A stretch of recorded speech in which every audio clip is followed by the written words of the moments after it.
Hello दोस्तों, मैं Prasanna Chaudhary defence Gurukul की ओर से आप सबका स्वागत करता हूं।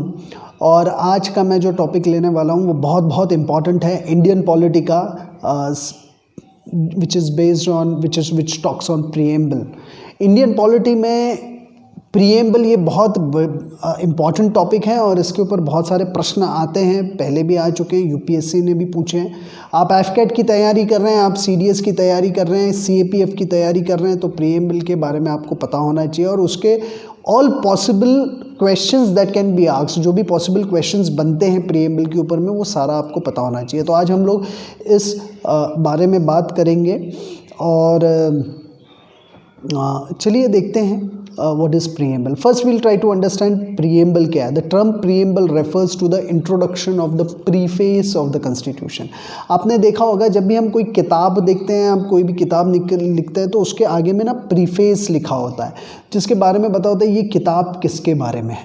वैसे ही कंस्टिट्यूशन का प्रीफेस जो है उस प्रीएम्बल में लिखा होता है। और ये जो प्रीएम्बल बना है ये ऑब्जेक्टिव रिजोल्यूशन के ऊपर में बेस्ड है। ऑब्जेक्टिव रिजोल्यूशन यानी जब हमारे कॉन्स्टिट्यूएंट असेंबली ने रिजॉल्व किया था कि हम लोग हमारा कॉन्स्टिट्यूशन बनाएंगे तो किस आधार पर बनाएंगे, तो कुछ ऑब्जेक्टिव्स निर्धारित किए थे, उसके आधार पर हमारा जो है ये प्रीएम्बल जो है बना हुआ है। तो इस प्रीएम्बल में हमारा प्रीएम्बल कुछ इस तरीके से चलता है, we the people of India.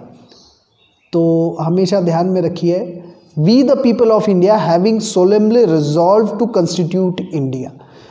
We the people of India having solemnly resolve to constitute India, इसका मतलब ये होता है कि ये कंस्टिट्यूशन, एक प्रश्न आ सकता है ये कंस्टिट्यूशन किसने हमें दिया, तो हमें ये ध्यान में रखना है we the people of India, हम खुद को, we the people of India have given this constitution to our self.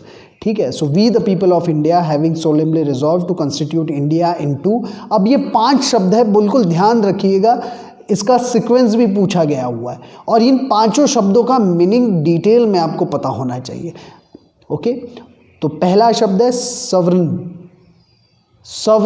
दूसरा शब्द है सोशलिस्ट, या मेरे पीछे रिपीट कीजिए, सोशलिस्ट, सवरन, सोशलिस्ट। तीसरा है सेक्युलर, डेमोक्रेटिक एंड रिपब्लिक। तो ये 5 शब्द रिपीट कीजिए, sovereign, socialist, secular, democratic and Republic. ये 5 शब्द एक के बाद एक रिपीट कीजिए और ये एक लाइन और सीक्वेंस में आना चाहिए, क्योंकि इसके ऊपर में प्रश्न पूछा गया हुआ है कि आप इन चारों शब्दों का सीक्वेंस में लगाइए।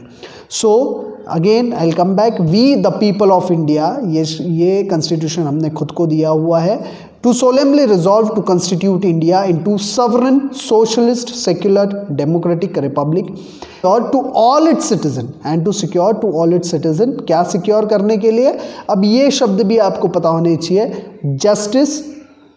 तो वो जस्टिस कैसा होना चाहिए, सोशल, इकोनॉमिक एंड पॉलिटिकल। कैसा होना चाहिए जस्टिस, सोशल, इकोनॉमिक, पॉलिटिकल। तो प्रश्न इस पे बनेगा कि हमारा प्रीएम्बल किस प्रकार के जस्टिस की बात करता है। तो you should be telling them that it talks about the justice which is social, economic and political. Second is liberty. तो हमारा कॉन्स्टिट्यूशन लिबर्टी की बात करता है, तो किस प्रकार के लिबर्टी की बात करता है, अगर प्रश्न पूछा जाएगा which one of the fall kind of liberty that our preamble talks about, तो you should able to write. ठीक है, तो किस प्रकार की लिबर्टी, तो मैं आपको बता रहा हूँ, लिबर्टी ऑफ थॉट। हमारे थॉट की लिबर्टी हमें पता होनी चाहिए।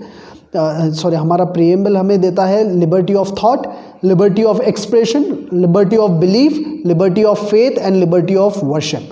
तो ये सारी लिबर्टी हमें पता होना चाहिए। प्रश्न इस पे बनेगा कि what kind of liberty does our preamble talks about.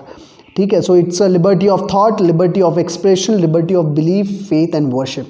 Then third we talk about equality. किसके बारे में बात करते हैं हम, इक्वालिटी के बारे में बात करते हैं। हमारा प्रीएम्बल किसके बारे में बात कर रहा है, इक्वालिटी के बारे में बात कर रहा है। So what kind of equality does our preamble gives, it gives equality of status, it talks about equality of status, equality of opportunity, it talks about to promote among them all this status and equality of status and equality of opportunity। So हमारा constitution बात कर रहा है equality of status होना चाहिए and equality of opportunity होना चाहिए और वो सभी में promote होना चाहिए। Got it? Then third thing it talks about fraternity। Fraternity is what? Fraternity assuring the dignity of the individual and the unity and integrity of the nation. So चार चीज़ें सिक्योर करती है हमारा preamble: justice, liberty, equality and fraternity. These are the four things that it talks about. Last but not least is that in our Constituent Assembly, this 26th day of November 1946, do hereby adopt, enact and give to ourselves this constitution. ये Constituent Assembly हमें इस 26 नवंबर 26 नवंबर 1949 को ये हम खुद को ये constitution हम देते हैं. तो प्रश्न पूछा जाएगा सबसे पहले, sovereign, socialist, secular, democratic, Republic, इसको लाइन में लगाइए या इसके कॉन्सेप्ट्स को इलैबोरेट कीजिए. या क्वेश्चन आएगा विच one of the following does it mean. Socialist यानी क्या, सेक्युलर यानी क्या, डेमोक्रेटिक यानी क्या, सॉवरेनिटी यानी क्या. इसके ऊपर में प्रश्न पूछा जाएगा वो क्या सिक्योर करता है हमारे सिटीजन्स को. तो ये चार चीज़ें: जस्टिस, लिबर्टी, इक्वालिटी, फ्रैटर्निटी. ध्यान में रखिएगा, जस्टिस, लिबर्टी, इक्वालिटी, फ्रैटर्निटी. तो जस्टिस में किस प्रकार का जस्टिस? तो social, economic and political.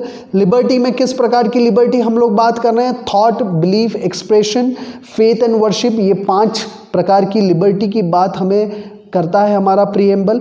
Equality किस प्रकार की इक्वालिटी? तो equality of status and equality of opportunity. और ये इक्वालिटी ऑफ स्टेटस और इक्वालिटी ऑफ अपॉर्चुनिटी हमें प्रमोट करना है सभी में, amongst it all of its citizen. and the fraternity assuring dignity of individual की डिग्निटी होनी चाहिए. and the unity and integrity of nation की यूनिटी और इंटीग्रिटी होनी चाहिए.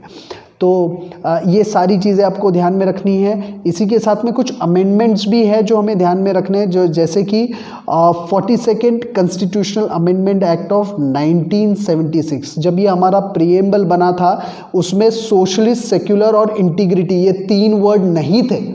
हाँ, बिल्कुल ध्यान में रखिएगा, प्रश्न इसमें पूछा जाएगा कि कौन से ऐसे कॉन्स्टिट्यूशनल अमेंडमेंट एक्ट के तहत में सोशलिस्ट, सेक्युलर और इंटीग्रिटी इन शब्द को हमारे प्रीएम्बल में डाला गया. और अगर ऐसा आता है तो आपने इसका उत्तर देना है 42nd कॉन्स्टिट्यूशनल अमेंडमेंट. ओके, तो ऑलमोस्ट सारा टॉपिक कवर हो चुका है. बस हाँ, sovereign, socialist, secular, democratic, Republic, ये जो 4 शब्द हैं इसको मैंने डिटेल में आज इस वीडियो में कवर नहीं किया हुआ. तो इसके लिए मैं एक और स्पेशल वीडियो बनाऊंगा. आज के लिए इतना ही काफ़ी. Signing off, Prasanna Chaudhary. Thank you very much.